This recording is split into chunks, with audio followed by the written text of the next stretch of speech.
Welcome to another video lecture session on crystallography. So this is our second session. In the earlier session, we talked about different crystal structures, 14 different Bravais lattices, and in this lecture, we'll talk about mainly about these 4 different points. We'll introduce something called Miller indices. Then we'll talk about crystal directions and crystal planes. Then we'll discuss something called interplanar spacing in a crystal and relationship between the direction and planes in a crystal or in a Bravais lattice. So in this session, we'll restrict our discussion within the cubic crystal systems. So we'll talk about mostly simple cubic system, FCC, HCP, or at one instance we'll talk about the hexagonal crystal system. So first let's talk about what are point coordinates. Point coordinates are the coordinates of a lattice point in a unit cell, right? So each lattice is expressed in terms of 3 vectors in 3 dimensions. So in a cubic system, you have these 3 lattice vectors pointing perpendicular to each other, and these are, let's say, this along x, y, and z directions. And let's say these are A along x, B along y, and C along z direction. So let's enlarge this figure here. So what we have is a point here. So let's try to find out what is the coordinate of this point. So in this case, as we are showing you here, that to go to this point, and this being the origin, then first you move along x direction by an amount half. Then you move along y direction or b direction by an amount 1/3. Then you move along z direction or the c vector direction, unit vector direction, by an amount half. And then you reach to this point. So if this is p vector, then that would be a vector from this origin to this point p, right? So this vector can be represented by this p. So that's a point vector given by half a plus 1/3 b plus 1/2 c. So these are my unit vectors along x, y, and z directions. If you remember in the last class, we used to write it like this: UA plus VB plus WC. So what is UVW in this case? This is half, 1/3, half, right? So that just by giving these values of this UVW, these are scalar values, half, 1/3, 1/2, you would be able to find out where that vector is, right? That's how you represent one point in a lattice, a point or the coordinate, point coordinates in a lattice. Next, to describe some planes in a crystal, we have 3 numbers called H, K, L, and these are called Miller indices. For example, if you have 3 different planes, let's say this shaded plane and this yellow colored shaded plane and then this plane. These 3 planes can be described by these numbers: 1, 0, 0, 1, 1, 0, 1, 1, 1. And these are called Miller indices, right? How do you get the Miller indices given a particular plane? So what you will have to do is this. Let's just take an enlarged version of this figure. So first you have to identify your origin. So in this case our origin is back there and this plane is here. So first you have to identify that this plane is cutting the three axes at what point. So you can see this plane is parallel to z axis and also it's parallel to y. So that means it's parallel to C and parallel to B. But it cuts the x axis at this point. How much is this? This is A. So 1A. So this is like 1 along x direction. This is 1 along y direction. And this is 1 along z direction. If you remember this in terms of this UVW, the point coordinate of this point is x direction 0, y direction 0, z direction 1. Here x direction 1, y direction 0, z direction 0. This coordinate is given by x direction 0, y direction 1, z direction 0. So these are the different coordinates. What would be the coordinate of this point? The coordinate of this point would be x direction 1, y direction 1 and z direction 1, right? So first is move, to come to this point from the origin, first you move 1 along x, then 1 along y and 1 along z. You reach to this point. So that's how you find out different coordinates. What would be the coordinate of this point? You don't have to move anything along x-axis. You move first along y and by amount 1 and then move along z by amount 1. So you don't move along anything along x, so it's 0. Along y it's 1, along z it's 1. So that's how the coordinate of this point. Similarly, now coming back to this plane. So this plane is cutting where? Here in the x-axis. But it doesn't cross anywhere in the y and z axis, this being the origin. So it cuts along x-axis at point this. So what is the coordinate along x-axis at this point? 1, right? So to find out HKL, you find out, given a plane, it cuts the x, y axis at what point? So first, it cuts at x, 1. Does it cut at y? No. But mathematically you can say it cuts at infinity. And then does it cut at z? Yes, it's parallel, so it cuts at infinity. So x, y and z. So first you find out, so this is step number 1. Find out, given a plane, it cuts at what point in the x, y and z in your unit cell. And then you take the reciprocal of these numbers, whatever is here. So for example, 1 over 1 is 1, 1 over infinity is 0, 1 over infinity is 0. And that's how you are here. So that's the Miller indice of this plane, 1, 0, 0. Similarly here there is a plane, right? So it cuts here, here, here, here. So these points basically defines this plane. So this plane cuts x-axis at again 1, y-axis at 1. Does it cut z-axis? No, it's parallel to that z-axis. So following these steps, x, y, z. It cuts at x at 1, y at 1. Does it cut at z? No, it's parallel to z, so it's infinity. And next step is take the reciprocal of these numbers. So that reciprocal is 1 reciprocal, 1, 1 reciprocal 1, this reciprocal 0. And that's it. You find out the Miller index of this plane is 1, 1, 0. What about this plane? The third one. This plane is cutting here, here and here. So it cuts x, y, z at 1, 1, 1.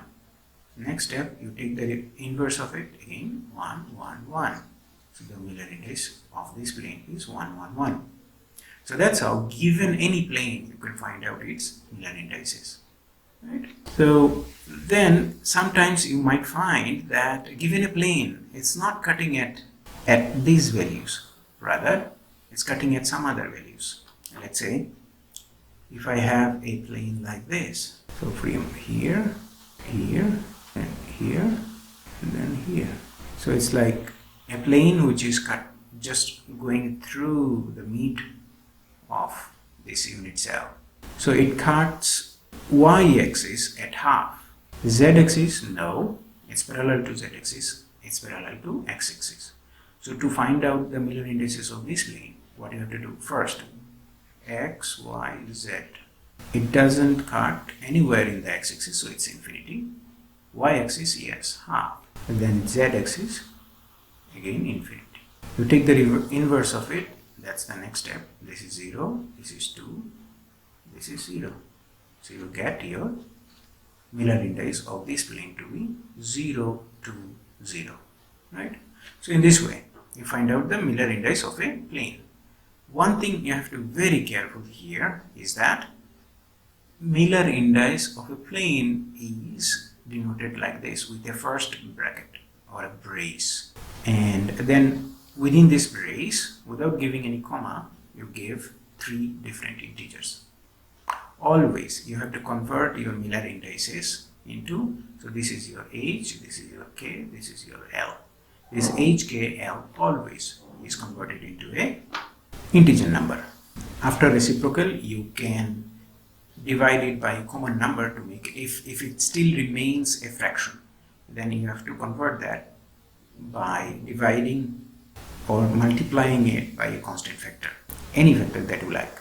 But still, whatever you do, you have to convert them into integers. After reciprocal, if it becomes fractions. Now, one more thing here is that given a plane, so for example, this plane, we have already found out its Miller index to be 100. Again, remember to put it, the Miller index of a plane, within a first bracket or a brace. What is the Miller index of this plane? That is 0, 1, 0. Try to check. The Miller index of this plane is 0, 0, 1. And in this way, you can find out Miller index of 6 different planes. And they will all turn out to be some combination of 2 zeros and 1, 1. And then you can say that all the faces of this cube has a Miller index 0, 0, 1 or 0, 1, 0 or 1, 0, 0. So these are these planes.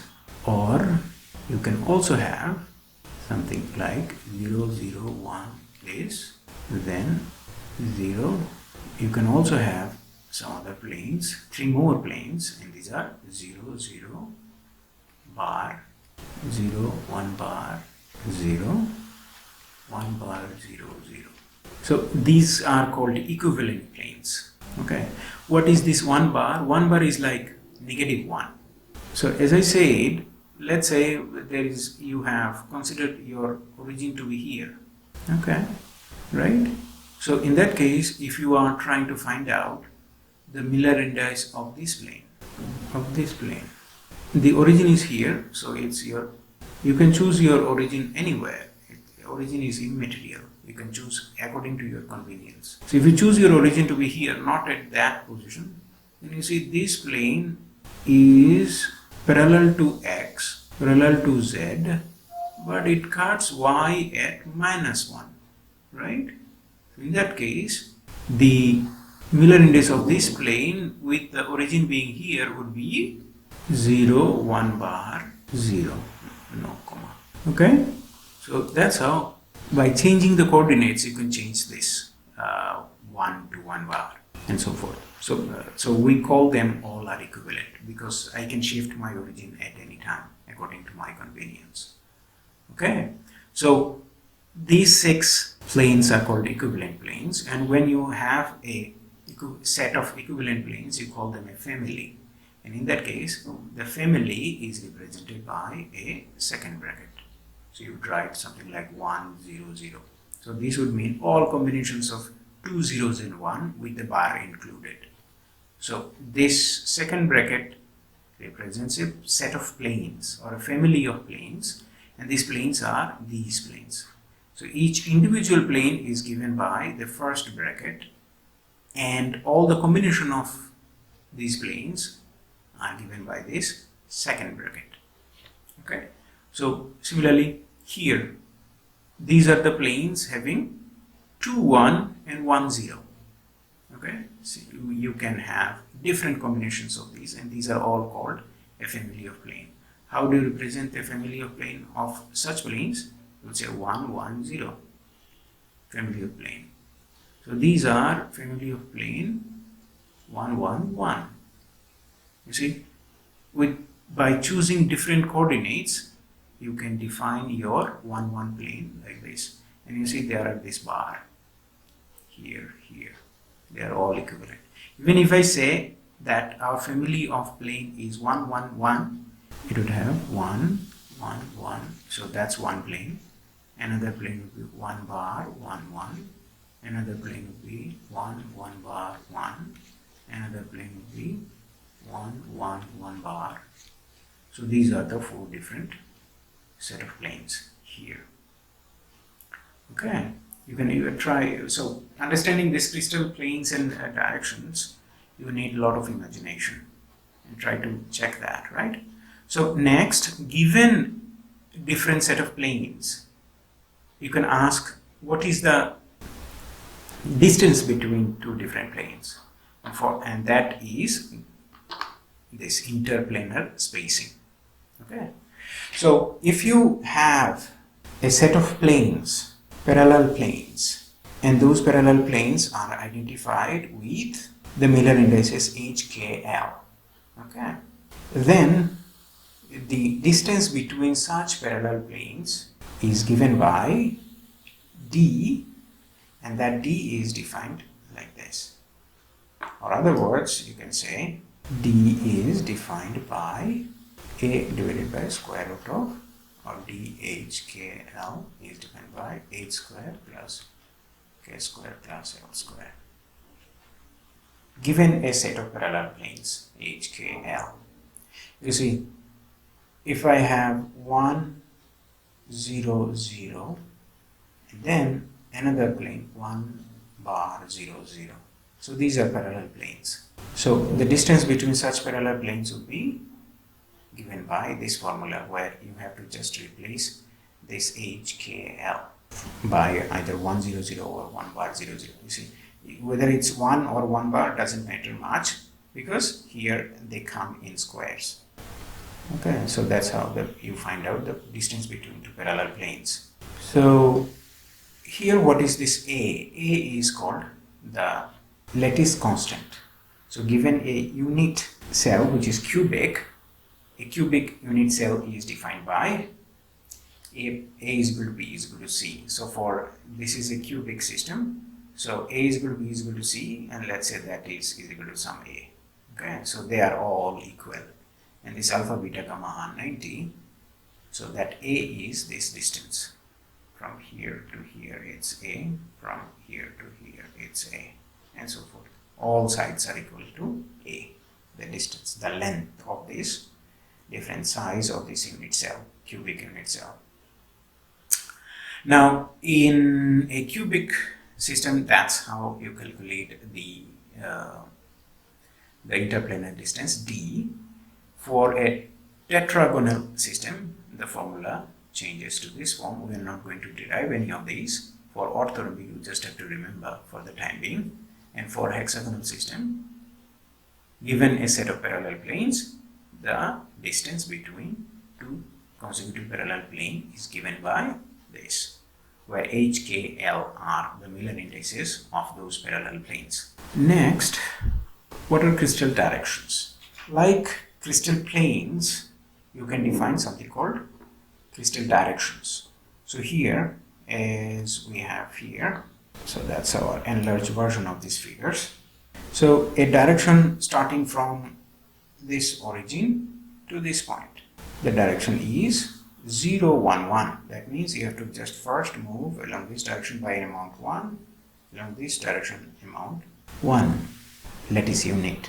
but you don't have to move anything along x. So this is x, y, z. So that's why along x nothing, so 0. Along y, yes, 1 by 1 lattice unit. Along z, 1 lattice unit. And from here to here, this direction is given by this HKL values. Now here you see, in case of plane, you have first bracket. In case of direction, you have this third bracket. That's what you need to remember. And for plane, you write HKL like this. And for a set of planes or a family of planes, you represent HKL with this second brace. But in case of direction, you give each individual direction by this third bracket here, and a family of directions by this angular bracket. Okay, so 1, 0, 0 family of directions are these: this direction, and this direction. So these three mutually exclusive directions are called 1, 0, 0 direction. What are 1, 1, 0 direction? This is 1, 1, 0 direction. This is 1, 1, 0 direction. And this is again 0, 1, 1 direction. Okay. So they are all actually equivalent in terms of their HKL values. So you can include them in a particular family. And that family is 1, 1, 0 family. Generally, you keep the non-zero numbers ahead of the zeros. Okay. For example, here you have four different directions, equivalent directions, 4 diagonal directions, and these are given by this 1, 1, 1. It would include, as I said earlier, this family of directions. These are all 4 different directions, 4 different diagonals within this cubic Bravais lattice. This would include one direction 1, 1, 1. Another is 1 bar 1, 1. Another is 1, 1 bar 1. You see, this is important. This third bracket to indicate that I'm writing it a direction. So these are the correct crystal directions. And again, for plane, first bracket HKL, set of plane or family of plane, second bracket HKL. A direction, third bracket, a family of direction, this angular bracket. Then here it's written whatever I described, how to write down or find out the crystal direction. And then you can identify that both plane and directions are represented by some HKL values, right? So in case of cubic unit cell, Bravais lattice, you always have some combinations of 1 and 0 and 1 bar, right? So there is a relationship between a plane and a direction. So if you have a plane whose Miller indice is HKL, and you have a direction whose Miller indice is HKL, same, right? So let's say this is 0, 0, 1, and this is also 0, 0, 1. So you have one plane, this is my crystal plane, this is one direction.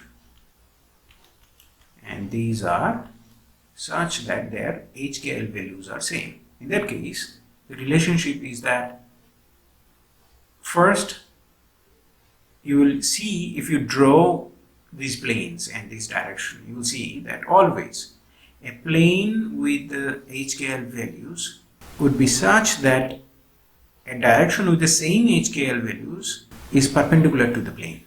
Okay, so that, for example, here this shaded plane has a HKL value 1, 0, 0, and this axis along this direction is having its Miller indices again 1, 0, 0, so same HKL value. You can see that this direction is actually perpendicular to this plane. Similarly, this plane here, this plane has Miller index 0, 1, 0, and this direction as Miller index again 0, 1, 0. They're same h-scale values, and you can see that this direction is perpendicular to this plane. Similarly, if you have two things, one a plane, one a direction, and you observe that their h-scale values are same, then be sure that one would be perpendicular to the other. So another relationship is that given a direction like UVW, if it's parallel to a plane HKL, for example here, this plane 1, 0, 0 and this direction 0, 1, 0, 0, 1, which is along this z-axis, they are parallel to each other. Then in that case, if you take like something like dot product, like in that case it would be U and H, V and K, L, W. If you take the products and then sum them up, that must be equal to 0, right? So as I said, you have one plane 1, 0, 0, so this front plane, and another direction which is this direction 0, 0, 1. These are parallel to each other, they don't cross, they are going parallel. In that case, if you take the product, so this is H, K, L, this is U, V, W. So you have to take this product and check if it is 0. So it's 1 into 0 plus 0 into 0 plus 0 into 1. You see, this is equal to 0. So that means this plane and this direction are parallel to each other. So what are these products? These products are this H. So this was H, this was U, plus K, V, plus L, W. So that's how you say that they are parallel to each other, this plane and this direction.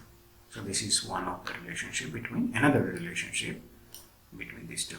So this ends this session where we talked about what are Miller indices, concepts of planes and directions in a crystal. Then we talked about interplanar spacing and relationship between directions and planes. In the next lecture, we will talk about how to find out the atomic packing fractions for simple cubic and body-centered cubic, face-centered cubic and HCP or hexagonal closed pack systems. Thank you.